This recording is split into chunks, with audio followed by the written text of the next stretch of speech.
Instagram, so many people ask me about how we keep our chickens and what chicken coop we use. This YouTube video is about showing you exactly how we keep our layer chickens. But first, let me pick some greens for them as a treat. I know these look like really healthy brassicas, but actually they've done very little in this season except for make these little things. So I'm actually going to take them out because right now they're wasting water.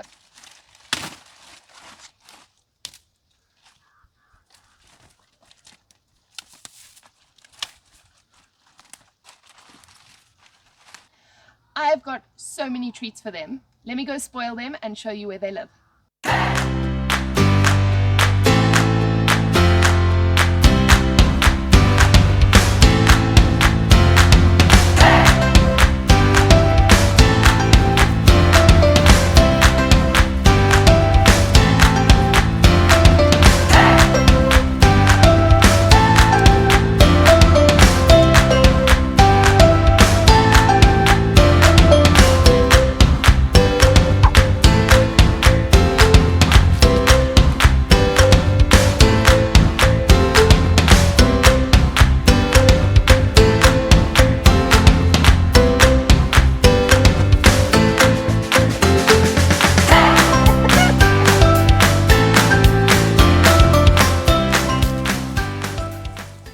This chicken coop was built probably about 5 years ago, and back then it was a very affordable option. However, I have priced them recently and the prices for these cabins have gone up, probably triple what we paid. I think we paid around $140 for this structure, not including the roof. And now I think they're selling between $280 to $340, which is a real pity because they've been so useful. These aren't designed to be chicken coops. These are actually designed to be outdoor sheds or temporary living for people. However, when we moved to Marandera, this was the option that came up, and actually it's been ideal because it's tall enough for adults to walk into and not crouch down. We used maratas or roof sheets from taking them off various buildings when we moved onto this property. So they were old roof sheets, but they don't have any leaks. And so we pretty much didn't pay anything for that. The cabin came with a door that swings in and out. And on either side of the cabin, there's these open windows with chick mesh so that critters can't get in and out, but there's a free airflow through, especially in summer. That is golden. So let's go inside and I'll show you.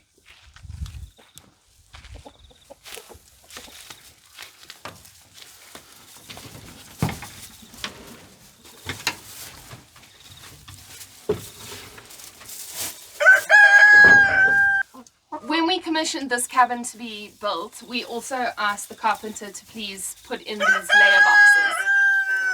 My cockerel always crows when I'm talking on camera. Anyway, he made these to fit inside, which has been great for the hens. We haven't had to think creatively about it. They just came with the cabin. But as chickens will do at all times, they'll make another plan. And if the camera can go to that corner, you'll see that we have a nest over here with 3 eggs. So these are going to go inside into our egg tray and will probably be eaten for breakfast. So what I've seen online is that there's very fancy feeders, automatic feeders, ones that look beautiful, but we're really down to the basics on our homestead. And as you'll see, we've got these feeders that are actually really old, but they're still useful. These are the bottom ends of a traditional feeder, but we found that it actually worked better to just pour the seed and pour the grains into this tray and the chickens eat from it. But they are wild. These chickens go crazy at food time. As you can see, they already think it's food time. And they will actually bury it under all the hay and the dust. And we kind of have to scrape them out to find them every day. As for drinking water, this looks really unconventional. Most people use proper water fonts, and we actually own them. We've got chicken water fonts, but we found this bucket system works better for our chickens for some reason. It's an old ice cream tub, and we find that the chickens don't slosh the water all over, spill it, make it leak, poo in the water. They can't actually do those things with this bucket that's elevated by some bricks. And if you can see the water in shot right now, you'll see that it's quite dirty. That's because it's at the end of the day, the dust has fallen in, but there's no chicken poo in here. I can see that there's no chicken poo, it's all the dust. And it'll be flushed out very quickly and filled with fresh, or not quickly, very soon, and will be filled with fresh water. Fencing is also a really big one for keeping chickens in and to keep them safe, but also from keeping them out of your veggie garden.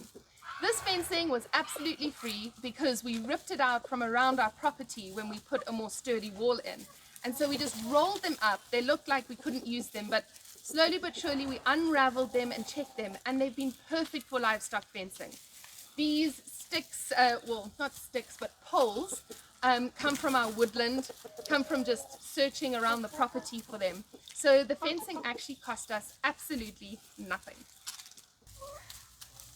We're scaring off the chickens a bit, but as you can see that we've got the greens that I treated them with, and then there's actually a lot of other things scattered around. We put our compost bucket from the kitchen into our chicken pen, and they forage and they scratch and they eat what they want, and it all breaks down under this hay. At one point I was doing a deep bedding method. A deep bedding method is where you don't actually clear out your chicken run or your chicken coop. You actually just layer another layer of hay or wood chips or whatever you're wanting on top. And slowly but surely over 6 months to 12 months, it layers and breaks down under the surface. And then you can dig into it and actually have fully composted materials to put on your garden. I cleaned that out recently, and we're actually doing our compost somewhere else in the garden. But it doesn't mean this didn't work, it just worked better for us to do the composting somewhere else. Why do we have a security gate randomly placed against our chicken coop? Well, recently, in the winter months, we've had major problems with monkeys coming to steal the eggs. We've had 2 days in the last 2 weeks where all of our eggs have been stolen by monkeys. They roam around our town freely and just come and steal veggies and fruit and eggs from our gardens. It's because it's the winter months. They're hungry, their food source is less, there's not as much fruit on the trees, and even in the wild there's not a lot of things available to them. So I understand why they come to look for food, but it's also very annoying.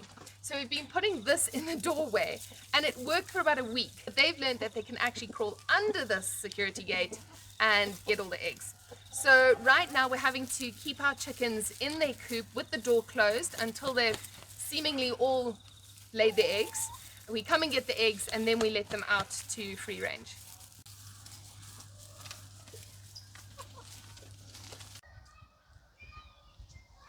As you can see, we've got runner ducks right next to our layer chickens, and that is purposeful. We can't combine them because they actually set each other off. Our runner ducks are very skitsy, and they get very unhappy when they're challenged by other poultry or humans or anything really. They just march around this place like they're panicked. So we split them by a fence, and then they can live side by side rather than together and be much happier. This is Neville the cockerel, if you can see him in the background, and we adopted him. Actually, I called him Clarence, and then my son called him Neville, and he's quite a character. He ended up in someone's garden in Harare, and they couldn't keep him. So they sent out word, would anyone like to adopt a beautiful cockerel? And he really is. And so I put my hand up, and he's been part of the family ever since. He's been with us for about 5 months or so, and he actually lives with the runner ducks, and they keep each other company.